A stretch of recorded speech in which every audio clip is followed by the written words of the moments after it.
Hello and welcome to Seagulls Social, Season 3, Episode 29. I mean, we've got Mads back, which is probably the most positive thing I can say. Most positive. No. We're not going to be negative here because I get it's a very anomaly 2021 vibes-esque a really game. nice intro there, Ryan, and then you were like... Yeah, but Maz, look, let's have a chat, mate. I mean, how have you been, by the way? It's been a while since you've been on. No, it's been good. I got a bit of jet lag, but I'm just finally getting over it. Came back to obviously a very disappointing result. The Super Bowl to Fulham at home. Maybe I should start supporting the Eagles. Maybe, I don't know. Hey. Not that one though. Yeah, not the Palace Eagles. Not the Palace. Not that one. Philadelphia Eagles, just to clarify. But yeah, no, you had the choice of two teams, Maz, and you still lost that as well when you went I know, to the Super Bowl. Jesus Christ. Yes, it's the history of the Brighton. It's the history. But all good, thanks, guys, and it's great to be back. Good. Course, mate. And Ben, apart from the result, mate, how have you been? Not too bad, yeah. Yeah, not too bad. Yeah. Got a little promotion at work. Come on. Oh, yeah? I actually haven't told you, yeah. So that was good. Oh, love that. So get a champagne out tonight, mate. That would be all will be forgotten about tomorrow. But yes, well, no, very good. It was good fun. Actually, yeah. So off shock, went out last night. Saw three fans from the podcast, which is brilliant. Love so that. much fun. two in the 7 stars, and then one outside Casablanca's. If you know, you know. And my friends are fuming because it keeps happening. So they always go, "Oh, Ben from Seagulls Social," and then we're leaving Casablanca's like 3:30 in the morning, and this kid Ollie just taps me on the shoulder and goes, "Are you Ben from Seagulls Social?" And they're just like, "For fuck's sake!" That's unreal. We're massive, got that's into right. his head. I get roasted by my mates. They're like, they always go, "Do you know he's a Man United fan?" They just try and ruin my whole legacy as a Brighton fan. Cecil, shout out Cecil, AFTV. He got called out the other day as well on socials. Everyone's saying he's been completely being roasted. Yeah, he's getting roasted by really saying he's a Man United fan, but he works as a body double. So he obviously goes and shoots with all these Man United players as a body double, and everyone's getting pictures. Oh, of really? him. Yeah, and saying that he's not a real fan, which is just outrageous. Anyway, go on, Ryan. Madness. Anyway, yeah. Well, how are you, Ryan? Yeah, you've been ill for 3 years. 4 weeks this week, mate. I'm still in recovery. It's very rough, very frustrating. I got to the top of the. If you sit up in the West Stand upper, you'll know what I mean. And my season ticket's up there. And walking up there 97 steps or whatever it is to get to the top. Oh my god, I was blowing by the end of it. I was completely gone. But no, it's good to be back doing stuff, I think is what I can say. But pneumonia recovery is not much fun. But anyway, I won't talk about myself in that aspect. But anyway, Brighton. The thing is, I want to say just really, that noise. It's hard because I don't want to just come on here and slate everyone because we did play well up until that moment, and I want to talk about everything else apart from that moment to begin with, because it's easy to just go on and talk about Manor Solomon, which I think the majority of Brighton Social, majority of Brighton fans are doing at the moment. So I want to try and do it to begin positive, and then we can just gradually get more and more depressed as the episode goes. So trust Brighton to concede to a bloke called Solomon. He's classed well at Football Manager. Yeah, you look a bit techy, yeah, but what I'll say is, I'll start with you, Maz. We played well. I thought we did play well. De Zerbi was getting through the lines of Fulham, which isn't really something that many people have done recently. Did you think that from the beginning it wasn't going to be our day, or did you think, no, we've got this? I think when it got to about, was it like our 5th, 6th chance? I was like, it's not our day today. But no, like you said, Ryan, I'm actually not too upset right now. Like I know it seems like I know we should seem like we absolutely battered them, we dominated the game and we lost, and and of course Fulham are up there with us, in the battle for Europe, and of course it was a big game. It was a big game. There's no going away from that. However, it's not the end of the world. We've got 2 games in hand on Fulham, I think it is. And I think one game Liverpool, in hand on... us and Liverpool got 2 games in hand on Fulham. And we're all level on points with Liverpool, and they're obviously picking up a bit of form. But going away aside from everyone else, I think looking at us, the amount of chances we created was outrageous. We absolutely dominated them, and of course they were much more clinical than us. We were very not clinical. That was the bottom line of it. And it does seem sort of doom and gloom, but if you take away all the positives from it, we were the better team. We were, we were all over them. We were playing great football. It just, it was like the old Potter, wasn't it? It was like Potter days back again, like PTSD kind of vibes. But I'm not all doom and gloom. It is obviously massively disappointing. It would have been a huge win, but I'm not massively like, oh fuck, like what the fuck, boo, boo. Ben, does it worry you that what Maz says about the 2021 Graham Potter expected goals? Does it worry you? Because I thought after Bournemouth, it was the turning point in us. We've changed. We're different. We can do this. We can beat these low block teams. Whereas, against Palace, against Fulham, these are two games we should have won probably 3-4, 5-0, really. Yeah. The amount of chance we had in both these games, we could have beaten them by a distance.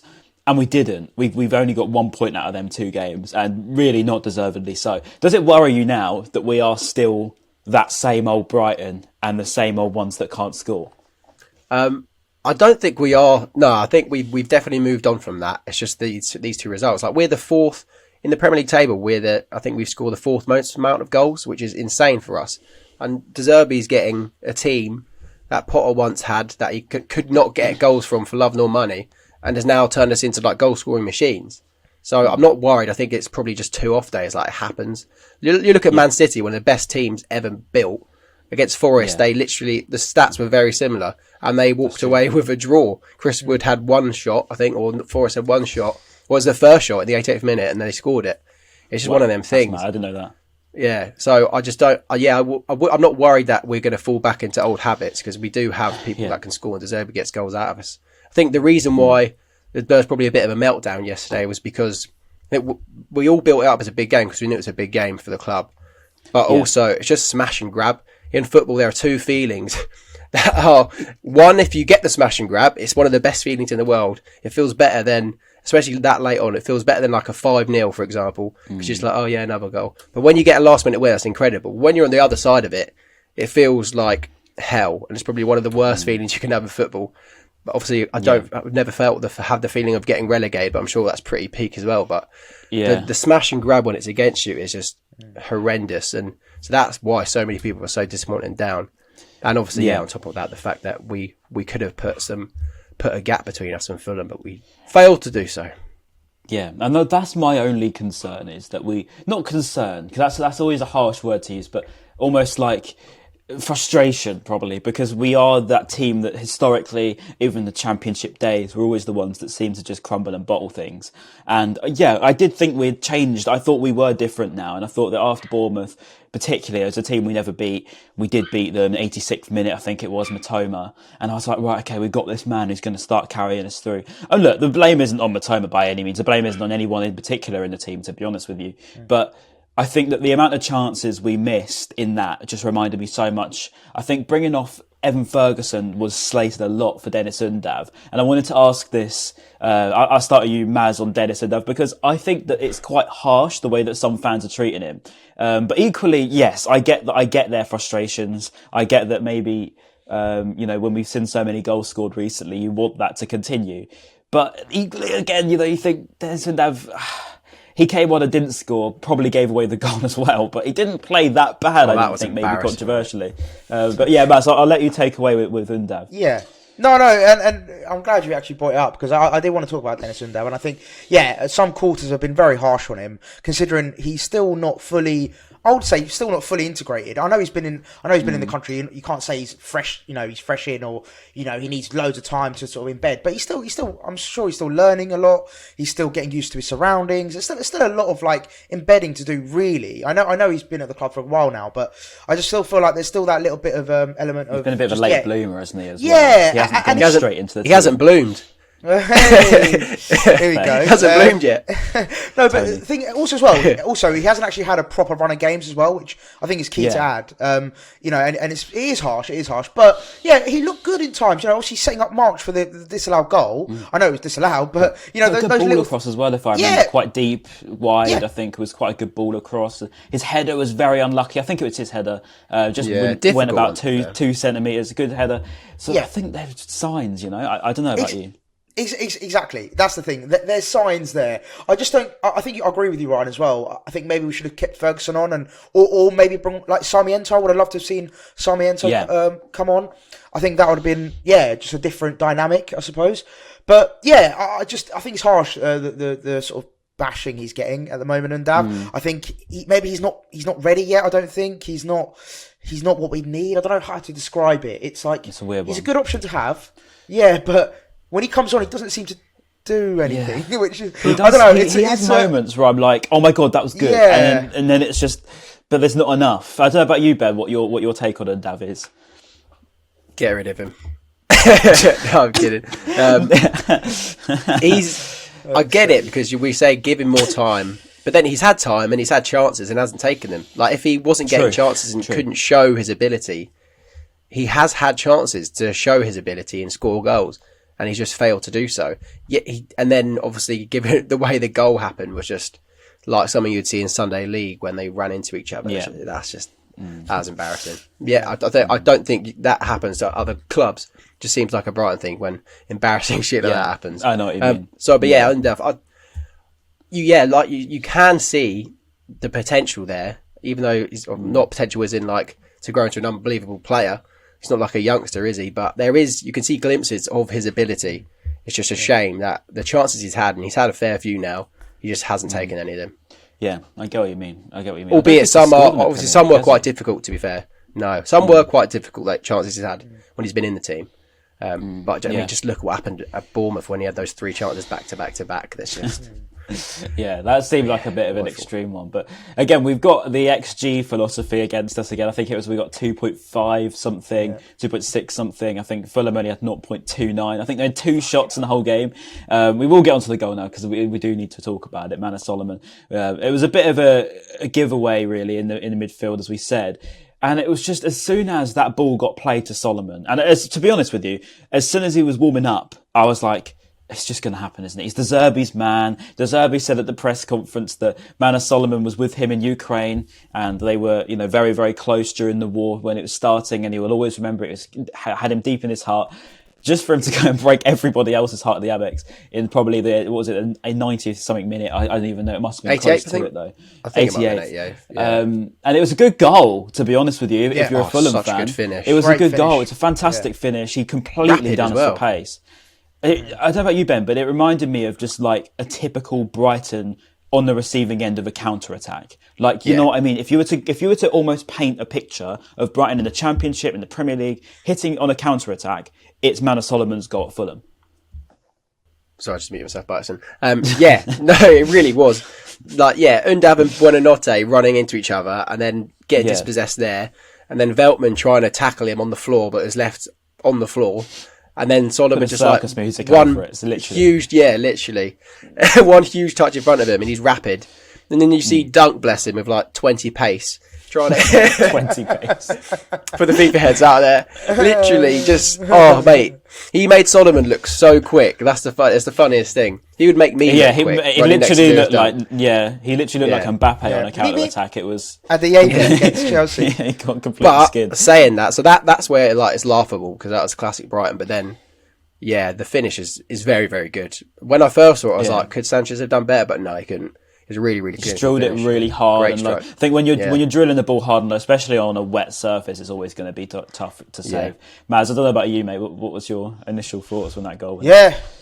Fantastic goal. There's no sort of skirting around it. It was a great finish, great bit of play. I know, obviously, we pretty much gifted them, and it's very similar to Sanchez. Hashtag gifted. Hashtag gifted. Sanchez at Palace vibes, but oh my god, just one thing before you continue on the Sanchez thing. The first sort of 5 minutes of the game, if you when Sanchez had to make a claim in the box, there was no pressure on him. The ball was just coming back to him, and he caught it like this, and the whole Amex went, "Way no!" And I felt really bad for him. I've got to be honest. It was quite funny, but I did feel quite bad for him. I'm still not over that Palace goal, to be honest with you. So he's getting some stick. Continue with what you were saying. No, that's all good. No, that's funny to be fair. But yeah, no, like you said, Ryan, it was definitely by any stretch or sort of, I can't remember which one of you said it, but it definitely wasn't his fault. Like he couldn't save it or anything like that. No, it was a great finish from Solomon. But yeah, it's just really frustrating, isn't it? When you see a goal like that.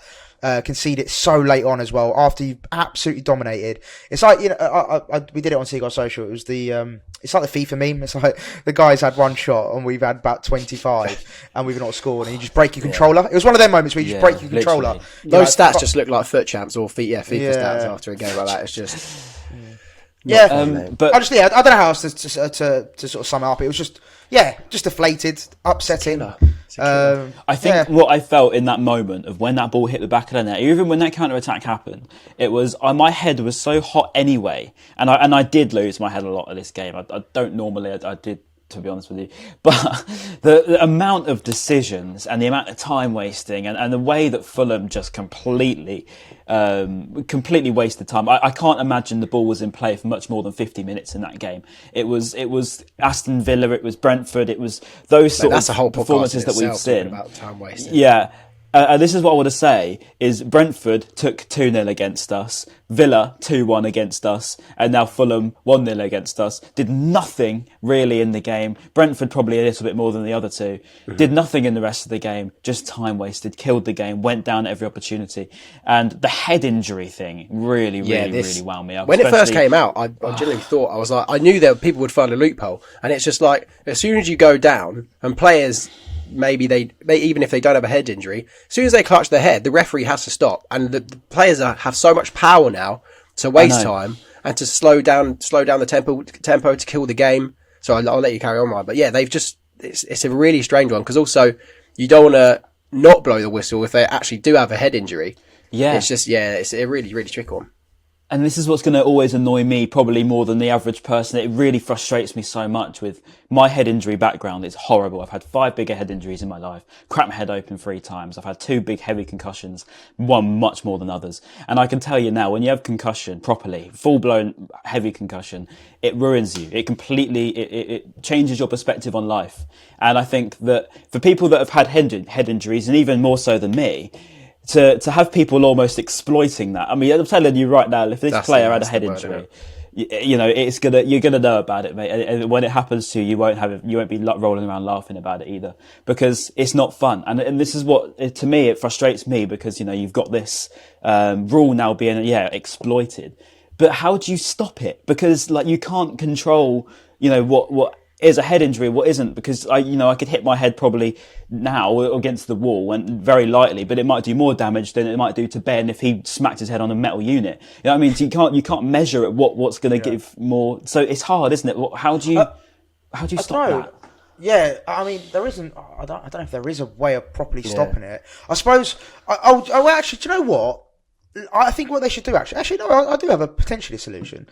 Why don't we? So once someone goes down with a head injury, right? Obviously, make sure they get their treatment, whatever. You know, make sure everything's all good. Because obviously, if they're not lying, obviously you need to make sure that they're all good. But let's say they are lying, and it transpires that they were. They should go and review on VAR, see if it was a genuine head injury. If it wasn't, book them and actually discipline them and be like, look, this isn't okay. Yeah. Like, you can't feign an injury, especially a head injury. Yeah. So like, actually have some kind of something in motion to stop it, and actually punish them for doing what they're doing. So then next time, even if it's not VAR, even if it's just like post game, and like, you know, like if you do something in the game, and sometimes you'll get a fine or you'll get suspension after the game. Even that, like if you do get caught faking it, which is a horrendous thing to do, you should get some sort of fine or some sort of discipline. Yeah, definitely. Yeah, 100%. Yeah, I think that the only way, as you say, the only deterrent you can do is suspensions, isn't it? Because I think with anything, fines in football terms doesn't really matter, does it? If you fine a player £50, it's not going to matter to them. You're going to make it back the next week. So I've always laughed at fines in football, to be honest with you, because I just think, what's the point in that? But the one thing, especially when they fine clubs as well, like 10 grand. Yes, fine a club. Didn't City get like it's not going to do anything to them. But didn't City get like a 50 grand fine once for like financial fair play? Like, oh god, shit, they're going to be shaking in their boots. Yeah, literally. They literally made that in that hour. Pocket money, isn't it? Yeah, literally. It always makes me laugh. I think that the only deterrent you can do to these players is to do bans or yellow, red cards. I don't know how you make that work because it's hard to judge as to what's faking it. But I think when Fulham did it, the amount they did, it just got to the point where you were going insane. Like, it was driving you that mad. You were actually think you're losing your head. But also, not only just the head injury aspect, but the referee got. Sorry, Maz, you want to butt in? No. Sorry, I was just about. Sorry, no, you brought me on. You brought on nicely to the referees. It was just I was going to talk about the penalty decisions. Obviously, there was two, wasn't there? Yes. Two of them. One of them I didn't think it was a penalty. Personally, I didn't think the March one was a penalty. Was it Veltman? Veltman. Yeah, I didn't think that was a penalty. But then the Matoma one. Now the Matoma one is an interesting one because when I first looked at it, I was like, oh, a bit soft. Don't think it is a penalty. But then when you watch it back, he's literally pulling on his shirt. Yeah. Like, he's basically like ripped his shirt off him. So I don't know. If Matoma goes down, then it's a pen. That's the thing. It's one of them I feel like the Matoma one could have definitely been given. It's frustrating. There's a lot of shirt pulling. But yeah, I don't know. He needs to get a degree in fucking diving because instead of dribbling, because any other player, and like especially the shit houses in this league, or most players, they get a tug, their shirt is getting pulled, you go down, you get a foul, you get a penalty. I think probably he should have gone down. It's kind of annoyed that he didn't. He just wanted to carry on. Fair play to him, genuine bloke, didn't he? Sorry, Ben. Sorry, just during the game, but Solly much of a similar incident. Someone sort of slid into him. He didn't go down, but he gave up the Pereira, ball. yeah. And it frustrated me because he gave up the ball. But then, if he actually got hurt, he should have just gone down. And then you wouldn't have had that honesty. I don't know where you want it to be. I'd rather everyone be honest, obviously. But then, if you're not profiting out of that, then what's the point in doing it? You know, I don't. Again, it's like where does it end? Where's the right thing to do? But yeah, I think also it's just part of a bigger problem at the moment with referees. At the moment, it's just a shambles. So bad. The standard of refereeing and the decisions. Probably Like obviously, Lee Mason. Yeah, Lee Mason's left. For fuck's sake. He resigned obviously during the week, and I think that just shows the level we're at. Where if like Lee Mason's meant to be, one of the sort of top VAR analysts or referees, he's now resigned because he made such a terrible decision. I think it was in the Arsenal game where he didn't draw the line properly. Historically. Do you remember the one at West Brom last season? Literally. That was literally my birthday. Remember? Yeah, a couple of seasons ago. Yeah, that was the curse, mate. Always February, mate. Honestly, I think it's just a really the refereeing at the moment. And I know Deserby got red card as well in the tunnel for Oh mate, it's so weak opinion. actually from the referees to give him a red card when he's not in sight of the fans. At least do it when the fans can have a reaction to it, so we can cheer Deserby for doing it. Like, come on now. What he said was brilliant. What he said was brilliant, wasn't he? He was like, "You wasted my time during the week because I had like a 2-hour meeting with Howard Webb." He did, and he said it was a complete waste of my time, and I didn't get to spend that time on the training ground with the players. I was like, "What a fucking bloke!" Like, I love that from him. Yeah. It's just so funny. He's like, "You wasted my time," just blaming it on the ref. But he's right though, isn't he? Because I mean, if you're going to have a meeting, it's like if you have a meeting with someone, they promise you the world, they're going to do this, they're going to do that, and do nothing and deliver nothing. And you just think apparently a 2-hour meeting explaining, going through all the VAR wrong decisions. Just to completely imagine Howard Webb. Imagine Howard Webb in a room with Deserby doing that. I'd love to be on a fly on the wall, just seeing how he's reacting. Also, as well, I think as well, like the implications of a wrong decision on not only a game but on the course of a season could be massive. Like let's just use Arsenal as an example. That decision that he didn't draw the lines of Brentford and Arsenal go and win that game, that's 3 points towards their title win. And for example, let's use us. If we had the right decision in certain games, that could be 3 points towards Europe. Like, they don't realise these decisions have massive implications. And all they could do after, they go, "Oh, sorry." They write a letter and they say sorry. Like, what does that? Sorry. What does that mean? What does that mean? Like, how does that help us get 3 points or get Europe or like the financial implications, the on the pitch implications? Like, it's massive, and they don't. And just as a fan, the stress fans have got to go through for the rest of the year. It's mad. But podcast hosts having to complain about it, it's wasting our time. This is probably the best thing about having a podcast is that everything that I've been so annoyed about, I could just rage about it all therapy. Now. I mean, it's all over. But yeah, I could go on for ages about referee. I don't want to waste too much time on them because it does feel like a waste of time. But the thing I do want to say is, the one thing I do want to say is, again, when does it stop? Is there a way that it ever stops? When does it because stop? When's it going to end? No, but I'm serious. When does it someone decide, look, this is now getting unwatchable? I mean, the game against Fulham, like, there was barely any chance to even play football. I mean, we know that Fulham are a good team. They played actually a pretty decent first half. I mean, if you stopped all the diving and cheating and time wasting, those two teams could have actually had a very fair and good game. I think because they lost Mitrovic, they just wanted to almost try and just get a win in the most ugliest of fashion, and it worked. But they were clearly happy for a 0-0 at some point. So, whereas we probably weren't even happy for a draw. Anyway, I can't be bothered to just keep ranting about VAR referees because it's just going to drive me mad. So I'll move on. If there's any sort of players that I'm thinking about, I think Alexis McAllister got a little bit picked out, I think, on Twitter a couple of times. I saw a few people saying that maybe he's not been at his best. I wanted to get your thoughts on it. I'll start with you, Maz, because I can see you're thinking hard about it. But Alex has been, maybe he hasn't been at his best, but I don't know. It's an interesting topic. I don't think he's been at his best of what we know, especially when we saw him at the World Cup. He was at his absolute, pinnacle of how well we know he can play. But I think that's natural though. It's like coming back from the World Cup, you've gone from a massive high, not to say it's a massive low in Brighton, but you've gone from a massive high in winning the World Cup. It is. And then you return back to Brighton. You're thinking going from Messi to Welbeck. Definitely a drop. Love you, Danny. Love you, Danny. Sorry, that's harsh, Danny. Like I said, it's of course it's going to be different. And coming back from a World Cup win, and going back to Brighton, it's going to be different. And I'm sure there's a bit of adjusting to do. I'm not saying again, it's not like he's moving to a different country and all this jazz, and he's not a new player coming into a club, but there's still an element of getting used to back to being what it was before the World Cup. So I don't think he's been at his best that we know he can play, but I don't think he's been bad. I don't think he's been someone to pick out. Because he's had chances and he's missed them. I think that's what's happened. The Palace one when he's like straight at great. To be fair, he had a few against Palace, and obviously I think he had a couple. He had a couple against Fulham as well. So he's missing chances that he'd probably do a bit better, which is then probably why people are getting a bit frustrated.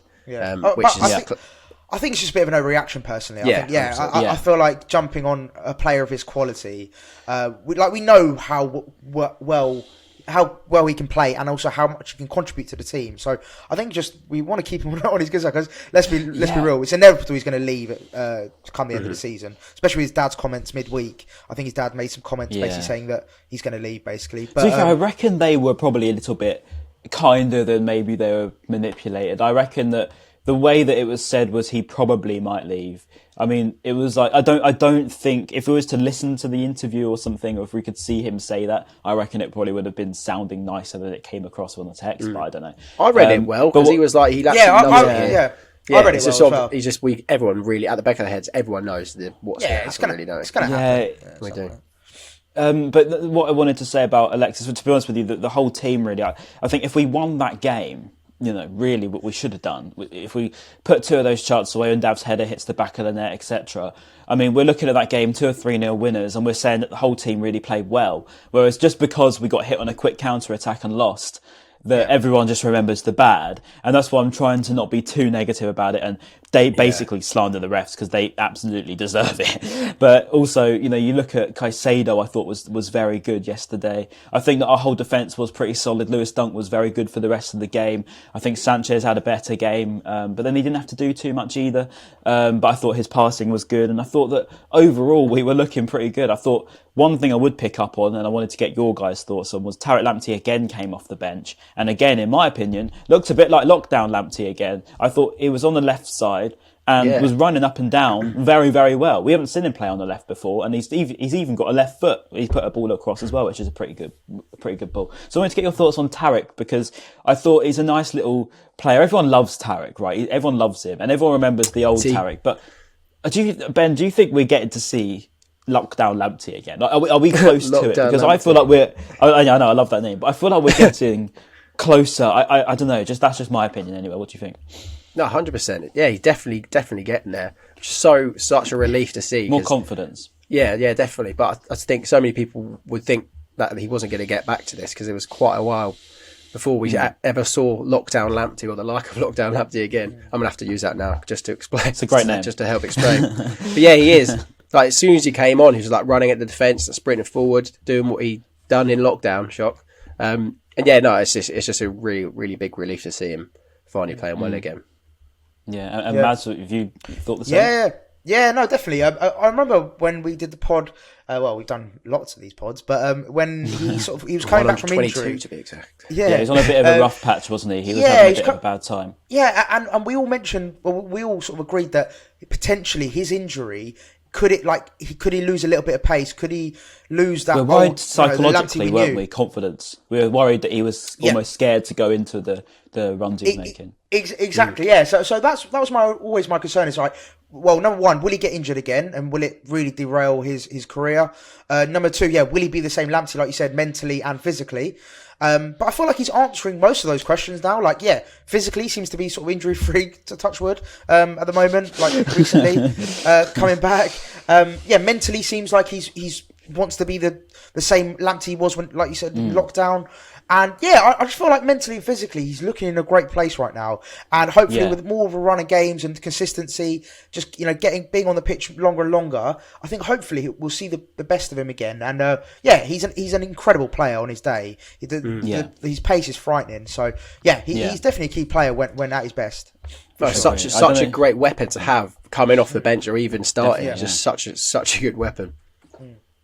Yeah, I don't know if it's just me because I like him and I want him to do well, but every single time I've seen him play, so probably much in the last sort of 4 or 5 games, we played against Liverpool twice, thought he was quite good. I thought, particularly in that cup game, he was very good. He's just coming back into it, I think. Against Palace, he came off the bench, was very strong, made a lot of runs that he used to, which, we hadn't seen in so long. But no, it's good to see Tariq, so hopefully he continues that run of form. But also, we are, on an injury basis, mounting up with a few more now. Obviously, Lallana, Welbeck. It is getting a little bit worrying. Lallana obviously is big. Yeah, this is the question I was going to ask, because he was so important for us this season. If anything, I'd say he's probably having his best season. It looks like we're not even going to see him again this season anyway.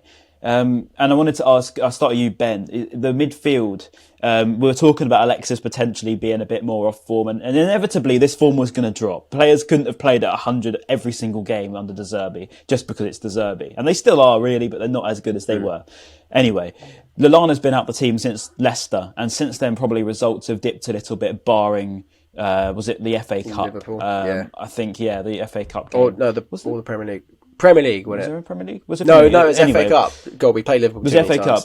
Yeah. Anyway, it was one of those games. Anyway, I think there was one good game we had. But overall, do you think we're going to miss Lallana? Because we haven't got a replacement for him apart from Miyari, which we also don't know about yet. Yeah, it's a massive, massive worry that we've missed him. As soon as he got injured in Leicester, you saw straight away the performance dipped, and we obviously we're still playing well, but you can tell that he's missing, which is such a shame. And Agreed. Like if we lose him, and we've got to lose him for such a big amount of time, and then we lose Caicedo, McAllister, those are like 3 very vital players that next season we won't have. We'll have Jakob Moda back, who everyone's probably forgotten about. Yeah, he actually plays for us.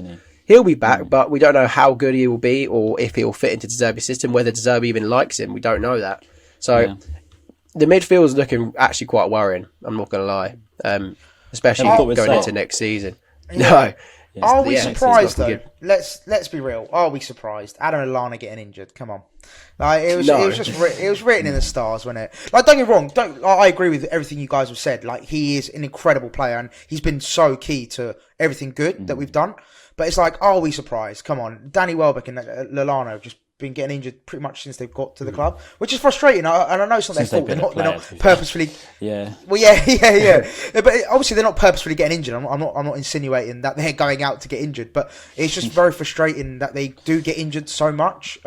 He gets injured so much. It's just very frustrating. I think. Just also frustrating because in January when we had the January transfer window, we were saying if Lallana gets injured, we don't have a decent replacement. When we were linked with Zaniolo, I was like, that makes so much sense because inevitably Lallana will get injured and we don't have anyone to replace him. We did sign Ayari though, Ben, and we did, but I don't know if he's when or not. I guess the other day that he wanted to put his game plan was to play Ayari in this game. That was his game plan. He was to put him on for 20 minutes. He said he's a complete midfielder and he loves him. He thinks he's a great talent. Him and Buonanotte is really excited by. He said he thinks he'll be great. But obviously that didn't happen because I suppose the way the game went, didn't need him or didn't want to use him because of the balance of the game was all right. Perhaps in hindsight, maybe we could have been due to see him actually. Maybe Gross or something could have come off with tired legs or something like that. But no, what I wanted to really say was as well, Steven Alzate played against USG yesterday for Standard Liège. And had a fantastic game. He scored a good goal. And also, I think it was Andy Naylor put a thing on the other day about him saying that he could be more of a De Zerbi player than a Potter player, which is an interesting concept because I'd love to see Steven Alzate come back and almost resurge his career. Because I agree with what people were saying, where people were saying that he shouldn't have to be resurging his career because he's a good player. I actually was quite surprised that we loaned him out because I get he wants game time, but he's capable of being in his first team. But no, Ben, I started you, Maz, because I started Ben last time. But what do you think with Alzate? Is he one that could come back? Is there a spot for him, particularly if obviously Gross aging and legs and everything in the future, and Lallana obviously being potentially out forever? Yeah, I think midfield's definitely an area where it's an interesting one because like Ben said, if we do lose McAllister and Caicedo next season, we will need the depth, the squad depth. And I was, I'd say, when we saw sort of glimpses of him or saw some of his performances, I remember, was it Liverpool he scored again in lockdown when he scored against Liverpool, that 1-0 win at Anfield, I'm pretty sure. And there's been moments where you think, he looks a very good player. He looks a tidy player, very technically gifted. He's got a lot of good attributes. But very versatile as well, and he played everywhere. Yeah. My only concern is, I don't know, has he got the ceiling of, let's say, a Caicedo or, someone that's... I don't know if he's ever going to be a superstar that... I'm not saying we need every player to be one of those, this age well, isn't it, next season when he's one of our players of the year. I hope so. I hope I'm wrong. I just playing that whole city with Aaron Connolly. Yeah, exactly. I think with Alzate, I think it will literally be one or the other. Either he will be one of our best players, sort of maybe starting week in, week out, or he will be not good enough and be loaned out or sold. I don't know. I'm not massive. I'm not 100% convinced on him. There's still. The Belgian league's still pretty good. I know it was a bit of a joke when we got USG. I think Tony Bloom got USG, and we were sort of taking a mick out of the Belgian league. But I mean, we loaned out Caicedo there. We've got Alzate out there now. And Mitoma was there. Obviously, we did sign Undav from there too. But we've had a lot of success out in Belgium. And if Alzate is sort of running the game out there, it's particularly against USG, which is really weird. You'd think he would be playing for them. But for him to run the game against them, I mean, we signed Anthony Knockaert from Standard Liège not so long ago, if you remember. But I don't know. Ben, what do you think?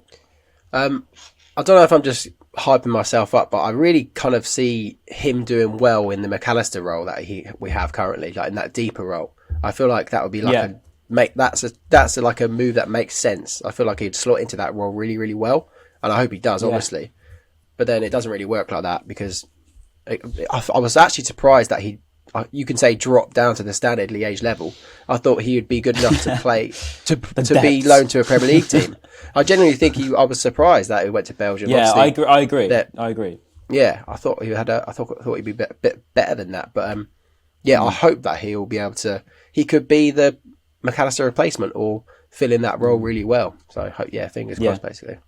But on a more general thing, just to sort of round off the whole game / moment at the moment is that we've said it a lot. We've said it a lot over the last couple of years, but it seems like one thing hasn't changed, and it's if we have a team that sits on a low block, doesn't do anything, we just struggle so much. And I don't know why. We thought maybe it had changed at Bournemouth, as I said earlier, but as I said to you, is this something that's going to cost us this season? And is this something that we can change soon? Because my only worry is if you're going into the rest of this year, you've got now 3 months until the end of the season, particularly in this run now, which you have to get as many points as possible. And teams will do things that are going to upset the balance of Brighton because they know that how we want to play now. De Zerbi's style is known across football, and you don't want to get worked out is what I'm trying to get to. And I don't think we have yet.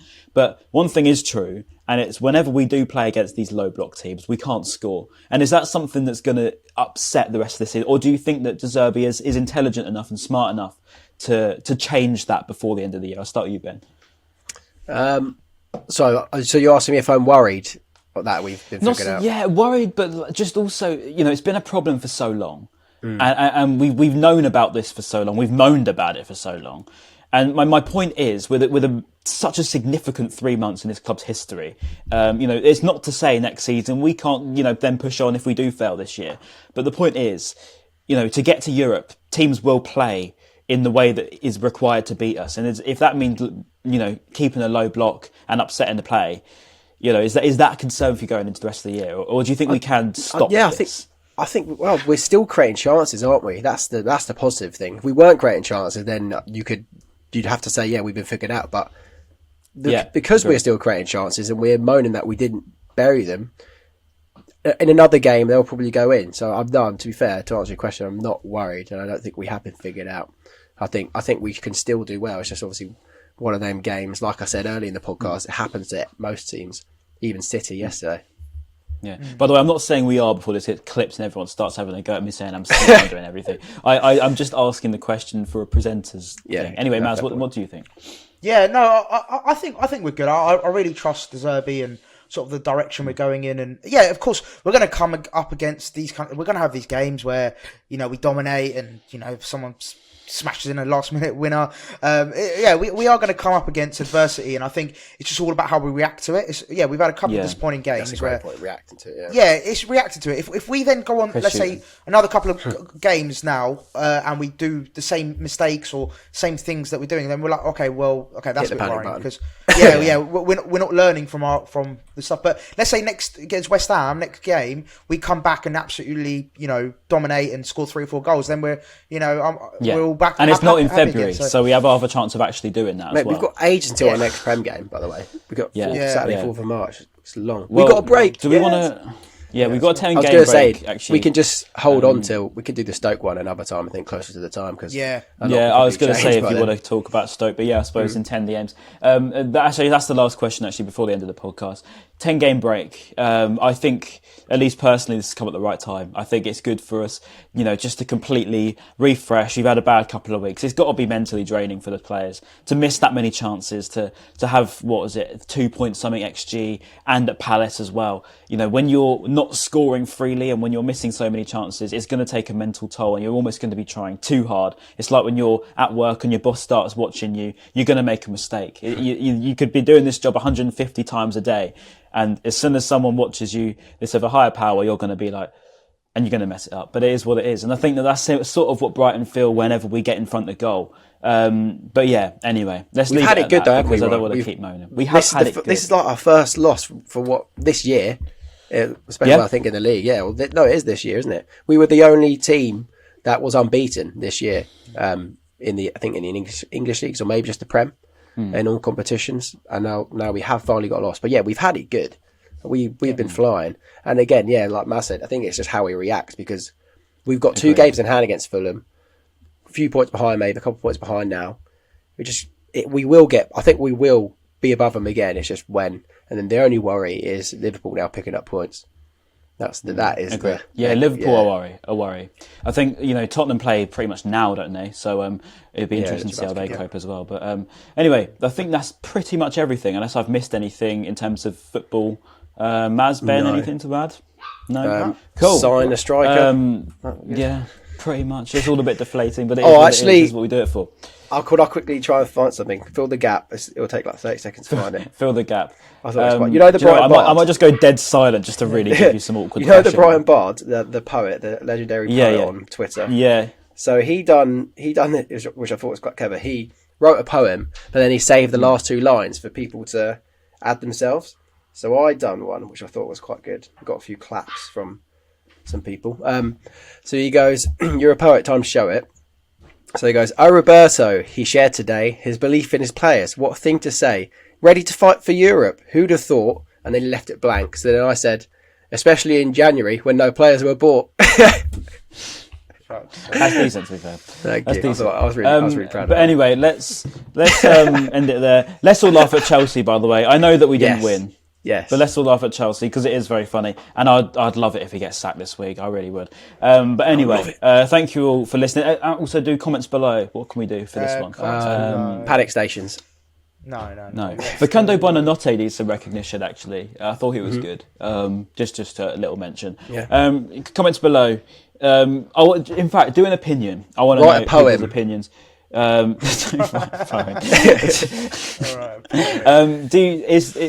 let's ask the question out there. Is this bad sort of run in front of goal going to continue, or is this the end? Is this just a little blip? Can we still get to Europe? The dream isn't over yet. We've still got 2 games in hand. So I want to know: can we still get to Europe? Is this just a blip, and we'll be okay? Comment below. That'll be sorted. Anyway, thank you all for listening. If you have been, obviously on Spotify podcasts, Apple Podcasts, and YouTube. Do subscribe if you're on YouTube. All of that good stuff, and follow our socials at Seagulls Social as well. And we'll see you just before my birthday against Stoke. Thank God it's over, mate. This curse. We're going to be crashing again. We're going to be crashing out. Anyway, I'll see you all soon. Cheers. Peace.